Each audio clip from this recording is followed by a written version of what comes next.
Welcome back, Okay. everybody, to Sims Complete. Wow. Matt Sims, Phil Sims here. We've had technical difficulties. We've had a snafu to start the show.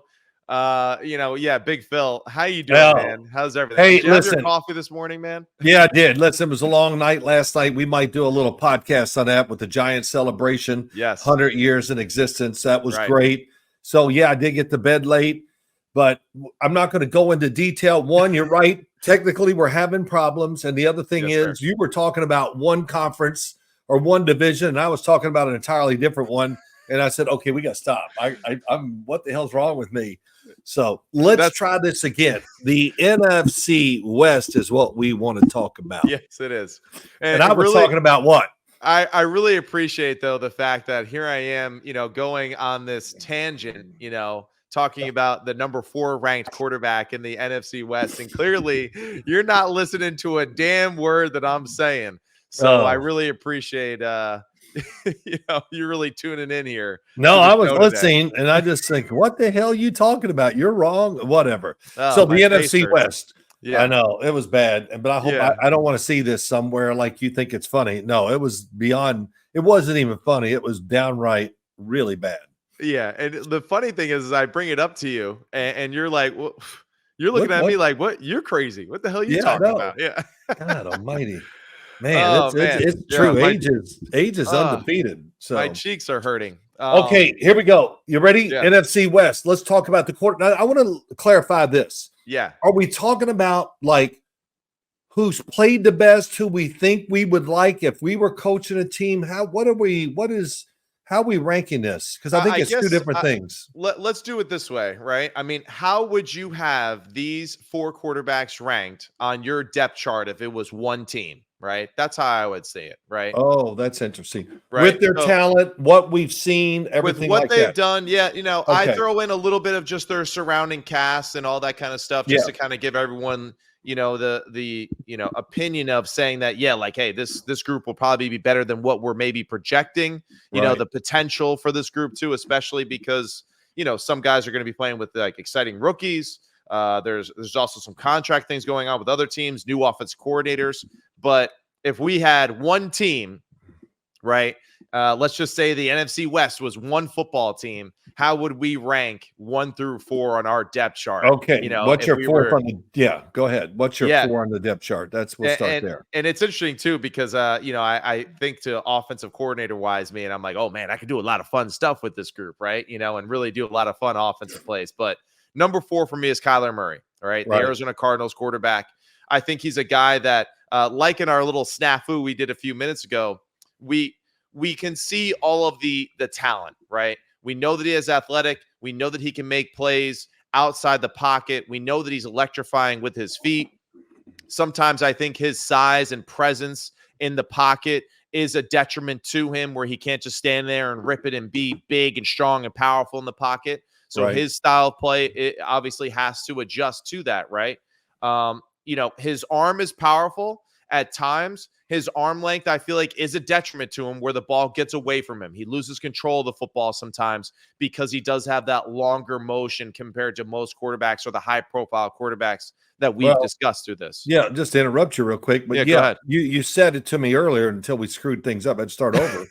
But baseball players that are quarterbacks sometimes do have longer motions because the baseball throwing motion can be long and beneficial. Where in football, it's not the opposite, but it's close to it. It can be detrimental to you. Ball fall out of your hand, maybe not come out right, not connected, all those things. So keep going, though. Make a lot of good points. Yeah, I mean, I think the skill group, like we've discussed here, every quarterback has a good skill group now, right? It really is amazing when you kind of look through the list here. Like, yes, this solid skill group. I mean, is it maybe a top 10er, a top 15 in the league? No, but Marvin Harrison Jr., we expect big things from him, the first-round pick. Greg Dortch, really solid receiver. Michael Wilson showed impressive things. Zay Jones is another impressive receiver as well. To go along, too, with Trey Benson, the rookie running back, from Florida State, who's a big, strong, powerful guy with James Conner there in the backfield. So they have a lot of exciting pieces, and now it really is just up to Jonathan Gannon and this coaching staff, 1 full year now with a healthy Kyler Murray, right? To that's really interesting. help him build himself up again, into this lottery pick of quarterback. Well, you made a lot of great points about Kyler Murray and everything. Yes, now he's going to have a whole year being healthy, we hope, and he's going to have training camp. He had off season. You talked about the people around him. Can Marvin Harrison be really? They need him to be special as a rookie, I think, this year. And you said it earlier, until I screwed up, we had to start over. But Trey McBride, the tight end, wow, did he come out of nowhere to me last year? And he wasn't good. He was really, really good. So to see the offense change, be more creative than it was before, all that, and I'm saying a lot of nice things about the Arizona Cardinals and Kyler Murray, and that's why I don't have him as fourth as a quarterback.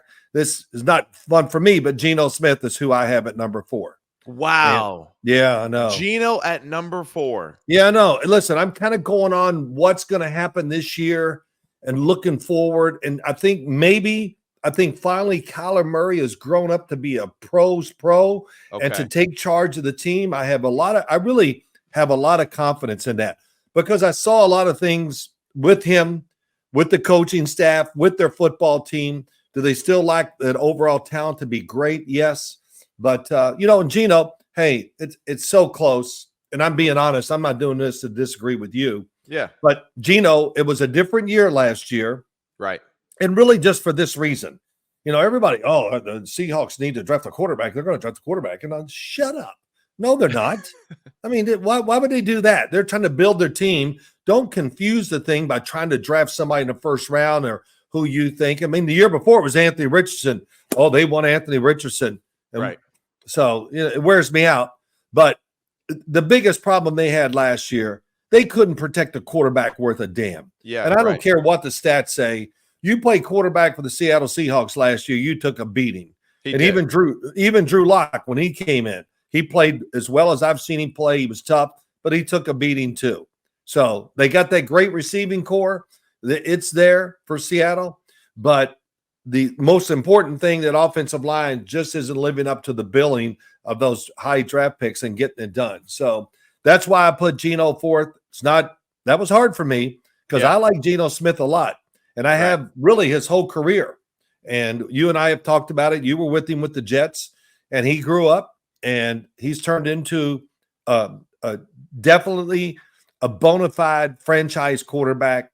And if they fix that offensive line, I expect him to have a good year. But I got Geno Smith at number 4.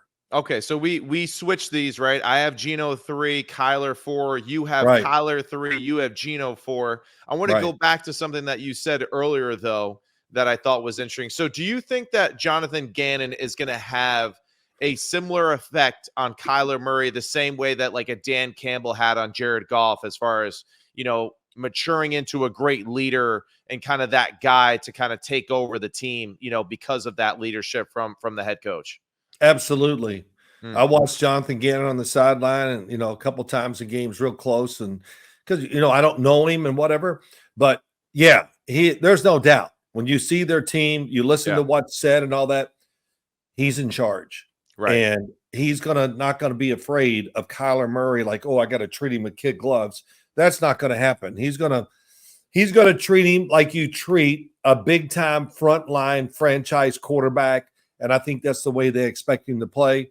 And I just get that feeling, just reading what you can and piecing it together, that the Cardinals, I don't think they're going to be a great team this year, but I feel really confident Kyler Murray is going to be a different player and a different person with a different leader and a different offense, all that put together. Can't wait to see how it works out. So. Yeah, I like that sentiment that you're going with here too. And I guess I'm more I need to see it before I believe it.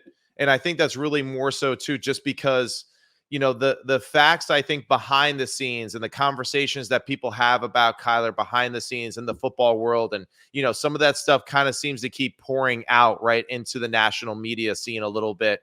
It's one of those like, all right, that's great. I hope that he's working on it and getting better at it. Now, it's time to kind of show it, because I think, the skill and the talent is absolutely there. Now it really is like, let's see him be that leader that you're talking about, consistently. And that's where, for me, like, Geno's shown that, right? Yeah, Geno has already had that moment where he got thrown back up into the lineup, after, being the guy on the bench there for a long time. Even when he did get opportunities, they weren't ideal, right, for him to be successful. And, he's a guy that I think really, he's been through it. But now he is ready to take that leadership role, and he has taken that leadership role. And I think the team really feels that surrounds him, right? Sure. And I don't know if I quite see that yet with Kyler, but I'm hoping that's true, because that would be really exciting for him as an individual and also for Cardinal fans. Yeah, let me say this. Geno did it 2 years ago when he took over. He was the man. He played great. He was an all-pro, and really nothing changed last year. He was still the same guy. Yeah. But his team let him down. And, he, I hate to say it this way, man, Geno was just, I got my chance. And the biggest thing is that we don't talk enough about. By God, he was tough as hell. He was. And, and that permeates through your whole football team. Yeah. And he did it. And last year, they betrayed him. Right. And with Kyler Murray, he hasn't done that yet. But that's what I feel like is coming. And everybody's still talking negative, Matt, but it's all the stuff that happened a couple years ago. Right. So, they're still bringing up the contract. Well, they put the stipulation in it and whatever. So, you and I talk about this all the time. And sooner or later, as a quarterback, you got to make your mind up that you're just going to be a tough old son bitch, and you're going to get in there. I don't know what else to say. And you're just not going to put up with anything, and it's going to work, because that's the only thought you have, is that it's going to work. So we'll see. Yeah. And I like it. I think we're kind of seeing both of these players very similarly. Yeah. And I guess I'm just kind of giving Geno that notch because I've seen it and I believe in it.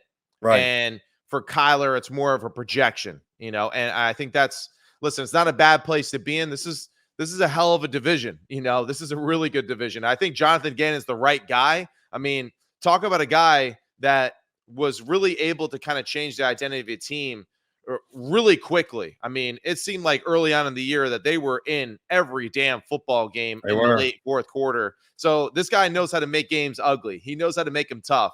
And I think the Eagles definitely, missed him for sure because of the way that the Cardinals team was looking compared to how they were feeling and looking as the year went on. So really, really interesting. All right. Once again, it shows you coaching is a big deal in the NFL. All right. Oh yeah. It's everything. So who do we got? We got 1 and 2 to go. Who's number 2 in the NFC West, my man? I'm going to defer. I want to hear who you have at number 2 first, because this is where I went, are you kidding me when I saw this list? So please inform the fan base here. Really? Yeah. Okay. Number 2. I don't know why you said that, because I'm looking at my list. This will be interesting if we disagree here. My number 2 is Brock Purdy of the San Francisco 49ers. That is BS. Is that what it says on your sheet there? Read it. Hold on. Go over there. No. You got Brock Purdy number 1 over there on the side of that sheet. No, it says 2. Are you sure? Okay. I'm not sure. I'm really, let me look. God, I know let me get my glasses on. It's San Francisco 2. Brock Purdy. Was I looking at an old, Yes, you were looking at one that didn't count. Okay. I did. Because it is. I'll show you that one too. All right. Because sometimes I write everything down. I go, damn, I don't like that. So I go back and think again. So okay. So you played me, man. You put your old sheets up there on top just to mess with me. Well, you know what? It's like you being in school and you're cheating off the guy next to you who's a damn dummy. So you're going to get an F. You got to cheat off the right guy. So you got caught. I got caught. I cheated on the dummy. I did. Now I got the smart sheet right in front of me here. Here it is. All right. So we got Brock Purdy number 2. I agree. Brock Purdy is also my number 2 quarterback in the division. Right. Go ahead. What are some of your reasons why? I'm not a big stat guy, but he has completed 68% of his throws, I think, in his carey. That's not so bad. 44 touchdowns, 15 interceptions. That's great. Now, look, I know he's the benefit, and everybody's got to say it. Well, he's got Kyle Shanahan, and they got Christian McCaffrey, and they all right. Yeah. So we don't say these things we didn't say this when some other great quarterbacks are having great years with the best skill set of group in the NFL. So why do we just blame that all on Brock Purdy? Whatever. Hey, we know all the things he does well. He anticipates. He moves around better than we think. And it's really hard to pick out something he can play small. He gets engulfed in the pocket at times, Yes, which happens to even a lot of big quarterbacks. And I think my complaint before last year was throw it outside the numbers more. I thought they did that this past year. I think Brock Purdy at time, most of the year was very solid to maybe even better. I don't think he played great in the playoffs as like I probably was expecting. Right. Was very careful. Of course, the teams are better and all that stuff. But, hey, look, they got to feel good about what he is, how he's come forward year 1 to year 2, and now coming into year 3. I think they'll even put more on his plate because they know who he is for real, and they trust him. Everything you want to feel like with your quarterback, they got it with Brock Purdy. So we'll see if he can keep going forward. If he can, then the 49ers are in great shape to have another great year. Yeah, they definitely are. And I agree. I got Brock Purdy at 2 as well. And I agree with everything that you just said. I mean, because this guy really has shown, right, why the position of quarterback is so great too, right? And this is a guy that does it in all the ways that, unfortunately for us as evaluators, and even at the combine or whatever, you can't really measure, the will, the heart, right? The competitive nature of these players, right? Just their dedication to their craft, right? The things that he does as far as just being on top of, just schematically what Kyle is doing, right? I think Kyle did a great job too of really changing the identity of his offense to really fit what Brock does well. Kyle in his past, much more under center, play action based, boots, nakeds, deep play action, set him up throws. Now with Brock, really seemed to open it up with Christian McCaffrey in the backfield. Really seemed to kind of spread the field out a little bit more, right? More motions from that shotgun base formation, right? And allow Brock to really just be a great point guard, make great decisions, know what the defense is doing, and really put pressure on the defense that way. And I think Brock does a great job of being just that ultimate point guard. And yeah, he's number 2 for me on the list for the same reasons that you said. There are at times where just like, yeah, I think that he does get bodied a little bit, in the pocket where he can't just really overpower the game as a thrower that way. But his scrambling and his ability to make plays outside the pocket are something that we haven't seen in San Francisco, right, to that same extent. So I think he brings another aspect to the offense that really has never been there in Kyle's history. And I think that's where he gets another leg up on, that narrative that we discuss. For whatever reason, everyone was so upset that he was potentially an MVP candidate because of who he was. Meanwhile, we had no problem with Kurt Warner, winning the MVP and being almost in a very similar storyline in a lot of ways. So, we pick and choose, I guess, our heroes and villains. And for whatever reason, Brock was one of those guys that he was either a hero or a villain in everybody's story in the media. Well, yeah. I mean, a lot of people couldn't wait for him to turn into the villain, I guess you want to say. But look, there's things you can't judge. Yeah. One, when you judge quarterbacks, you like to see size, strength, all these things we always talk about. Right. But, you don't judge. I can't remember, I didn't really study Brock Purdy coming out. But, we don't put anything big on the fact, well, he really anticipates well. He does these other things that we just don't talk about enough with quarterbacks. And there's so much to it. And so much of it has to do with coaches and the people around you. Right. But, some of those skills that he acquired because of who he is at all levels of high school and college, and he's put them into pros, has turned out to be really a great thing for him.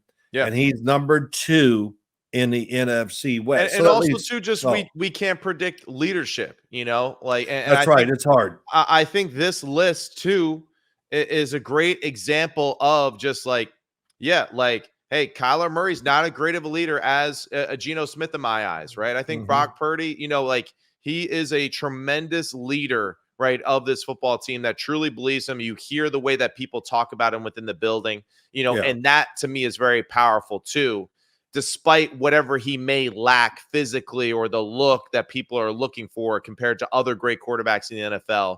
The leadership qualities, I feel like, outweigh a lot of that stuff, and that's hard for us to really put a metric to it, right? And so let's go now, right, to our number one quarterback, which You duped me, man. You switched up your list on me, but it's okay. I'll forgive you. I It's still all right. love you, Philly. It's Number not the first one. time I pulled the wool over your eyes, so it's okay. All right. All right.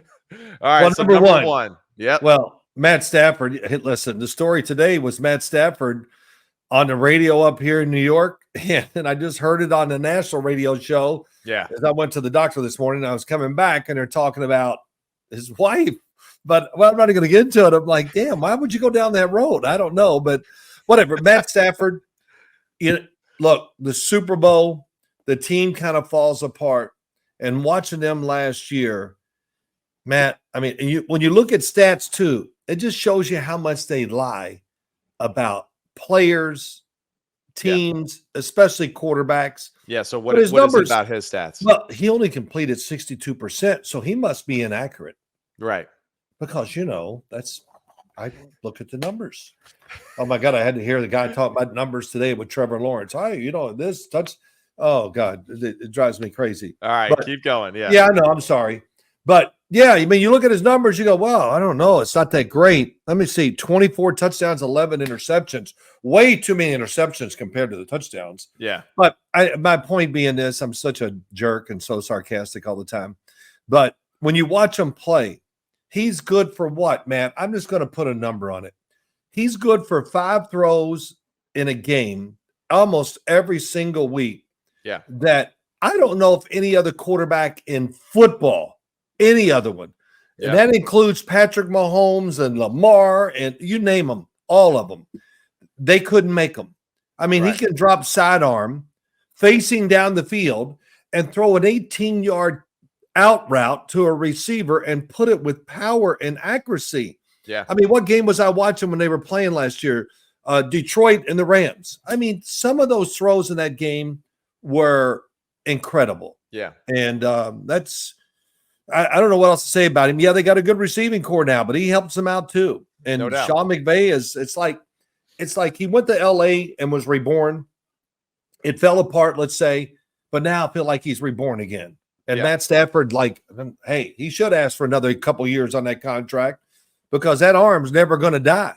Yeah. And the last thing is to say he's tough. That's not a good word. No. It's much better than that. Yeah. He's a toughest SO. He might be the toughest quarterback in the NFL. He can take hits and still make great throws, and he doesn't get shy in the pocket. And, sometimes I watch their games. I go, well, throw it, yeah. And just gets plastered and still makes the throws. So can't say enough good things about him. I'm glad about this. I used to argue about Matt Stafford constantly. Me too. Everything. And now, Matt Stafford's great. What took you 10 years to ever figure this out? Well, this was one of those things where just like, he never won any big games in Detroit when he was there. And, he's the example too of a little bit of like a Kirk Cousins to me. Now, Matt Stafford to me, Kurt's great, but like Kirk's good, but Matthew is great, right? He really is. Like Matthew to me is like a Hall of Fame quarterback to me. Yeah. And, when we talk about his time period in Detroit, well, they didn't win any playoff games. He had Calvin Johnson, this, that, all these weak excuses. I'm like, if Matt Stafford's not on the team, they're probably not even going to make the playoffs in general. So, and also too, we never even had those moments where we thought that, they're a team that should go and win the Super Bowl. It was more so like, Matt Stafford and Calvin Johnson have literally just willed this team into a wild card round, and they're just that good at their own positions that they have basically carried this entire football team single-handedly. So no doubt. Even with Sean McVay, that angle I think is interesting too. I think Sean McVay went from like, I'm going to retire, become a broadcaster, and then he got Matt Stafford. And he's like, I'll hang around a little longer because it's pretty fun to coach a guy like this who's this talented, right? And there's also just that hungry to continue to get better. When you hear about those breakfast clubs, the toughness that he has, his football IQ and experience. This is a guy that's been doing it at a super high level for a very long time. I used to always get upset with Christopher too, my brother, your son, right, for his QB list, because sometimes he'd have Russell Wilson like in the top like 5 or 6 early on there. And I'm just like, how is Matt Stafford, that much far below Russell Wilson when he does more with less, So we do fall in this trap occasionally because of the surrounding cast. But it is nice to see now Matthew Stafford, the talent that he is, right? The leader, the quality of plays that he can make on the field, now matched with, a great coach, really good skill group. And I'm really excited too, because I think the Kyron Williams, Blake Corum backfield now changed everything. Ooh, man, they're gonna be some tough SOBs running downhill to go along with that play action passing game to get Puka and Cooper down the field, to hopefully continue to get Tyler Higbee involved in that passing attack as well. So I think it's good days right now for the Rams, and Matt Stafford to me is clearly number one in the NFC West right now for me. Well, let me say this. Matt Stafford reinvigorated Sean McVay. Yeah, right. And, Sean McVay, I know there's a down period, had a really rough year a couple years ago. But, this past year, the offense changed. I think it even fits Matthew Stafford even more. Right. And Matthew Stafford didn't let him down. And, the coach is motivated. They were really close. I mean, you think about it, they lost some close games. They lost a tough game in the playoffs up in Detroit.